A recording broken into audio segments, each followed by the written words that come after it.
Hey guys, welcome back, and this is now chapter 3 of Coraline. I hope you guys are enjoying it. The next day, the sun shone, and Coraline's mother took her into the nearest large town to buy clothes for school. They dropped her father off at the railway station. He was going into London for the day to see some people. Coraline waved him goodbye. They went to the department store to buy the school clothes. Coraline saw some day-glow green gloves she liked a lot. Her mother refused to buy them for her, preferring instead to buy white socks, navy blue school underpants, 4 gray blouses, and a dark gray skirt. But Mom, everybody at school's got gray blouses and everything. Nobody's got green gloves. I could be the only one. Her mother ignored her. She was talking to the shop assistant. They were talking about which kind of sweater to get for Coraline, and were agreeing that the best thing to do would be to get the one that was embarrassingly large and baggy, in the hopes that one day she might grow into it. Coraline wandered off and looked at a display of Wellington boots shaped like frogs and ducks and rabbits. Then she wandered back. Coraline? Oh, there you are. Where on earth were you? I was kidnapped by aliens, said Coraline. They came down from outer space with ray guns, but I fooled them by wearing a wig and laughing in a foreign accent, and I escaped. Yes, dear. Now, I think you could do with some more hair clips, don't you? No. Well, let's say half a dozen to be on the safe side, said her mother. Coraline didn't say anything. In the car on the way back home, Coraline said, "What's in the empty flat?" "I don't know. Nothing, I expect. It probably looks like our flat before we moved in. Empty rooms. Do you think you could get into it from our flat?" "Not unless you can walk through bricks, dear." "Oh." They got home around lunchtime. The sun was shining, although the day was cold. Coraline's mother looked in the fridge and found a sad little tomato and a piece of cheese with green stuff growing on it. There was only a crust in the bread bin. "I'd better dash down to the shops and get some fish fingers or something," said her mother. "Do you want to come?" "No," said Coraline. "Suit yourself," said her mother, and left. Then she came back and got her purse and car keys and went out again. Coraline was bored. She flipped through a book her mother was reading about native people in a distant country. How every day they would take pieces of white silk and draw on them in wax, then dip the silks in dye, then draw on them more in wax, and dye some more. Then boil the wax out in hot water, and then finally throw the now beautiful cloths on a fire and burn them to ashes. It seemed particularly pointless to Coraline, but she hoped that the people enjoyed it. She was still bored, and her mother wasn't yet home. Coraline got a chair and pushed it over to the kitchen door. She climbed onto the chair and reached up. She got down. Then she got a broom from the broom cupboard.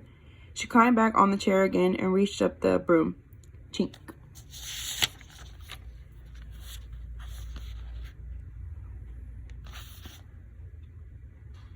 She climbed down from the chair and picked up the keys. She smiled triumphantly. Then she leaned the broom against the wall and went into the drawing room. The family did not use the drawing room. They had inherited the furniture from Coraline's grandmother, along with a wooden coffee table, a side table, a heavy glass ashtray, and the oil painting of a bowl of fruit. Coraline could never work out why anyone would want to paint a bowl of fruit. Other than that, the room was empty. There were no knickknacks on the mantelpiece, no statues or clocks, nothing that made it feel comfortable or lived in. The old black key felt colder than any of the others. She pushed it back into the keyhole. It turned smoothly, with a satisfying clunk. Coraline stopped and listened. She knew she was doing something wrong, and she was trying to listen for her mother coming back, but she heard nothing. Then Coraline put her hand on the doorknob and turned it, and finally she opened the door. It opened onto a dark hallway. The bricks had gone as if they'd never been there. There was a cold, musty smell coming from the open doorway. It smelled like something very old and very slow. Coraline went through the door. She wondered what the empty flat would look like if that was where the corridor led. Coraline walked down the corridor uneasily. There was something very familiar about it. The carpet beneath her feet was the same carpet they had in her flat. The wallpaper was the same wallpaper they had. The picture hanging in the wall was the same that they had hanging in their hallway at home. She knew where she was. She was in her own home. She hadn't left. She shook her head, confused. She stared at the picture hanging on the wall. No, it wasn't exactly the same.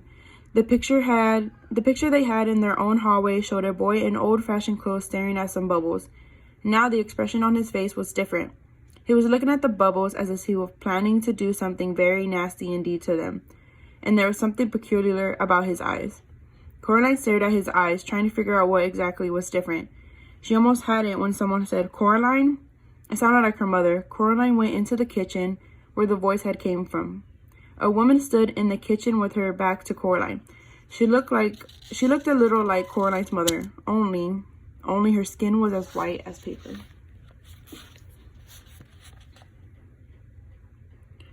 Only she was taller and thinner. Only her fingers were too long and they never stopped moving, and her dark red fingernails were curved and sharp. "Coraline," the mother said, "is that you?" And then she turned around. Her eyes were big black buttons. "Lunchtime, Coraline," said the woman. "Who are you?" asked Coraline. "I'm your other mother," said the woman. "Go and tell your other father that lunch is ready." She opened the door of the oven. Suddenly Coraline realized how hungry she was. It smelled wonderful. "Well, go on." Coraline went down the hall to where the father's study was. She opened the door. There was a man in there, sitting at the keyboard with his back to her. "Hello," said Coraline. She said to say that lunch is ready. The man turned around. His eyes were buttons, big and black and shiny. "Hello, Coraline," he said. "I'm starving." He got up and went into the kitchen. They sat at the kitchen table and Coraline's other mother brought them lunch. A huge gold brown roasted chicken, fried potatoes, tiny green peas. Coraline shoveled the food into her mouth. It tasted wonderful. "We've been waiting for you for a long time," said Coraline's other father. "For me?"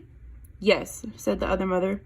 "It wasn't the same here without you, but we knew you'd arrive one day, and then we could be a proper family.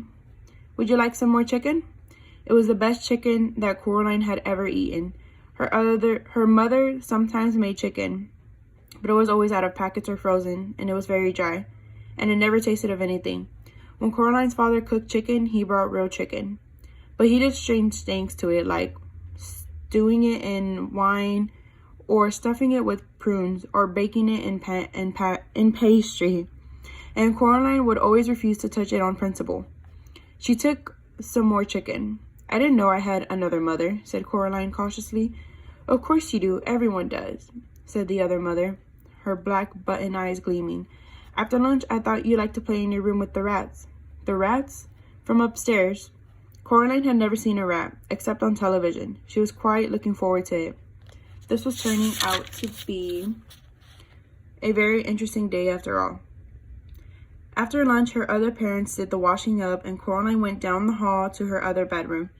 It was different from her bedroom at home. For a start, it was painted in an off-putting shade of green and a peculiar shade of pink. Coraline decided that she wouldn't want to sleep in there, but the color scheme was an awful lot more interesting than her old bedroom.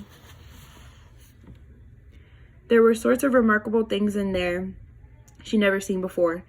Wind-up angels that flirted around the bedroom like startled sparrows. Books with pictures that wreathed and crawled and shimmered. Little dinosaur skulls that shattered their teeth as she passed. A whole toy box filled with wonderful toys.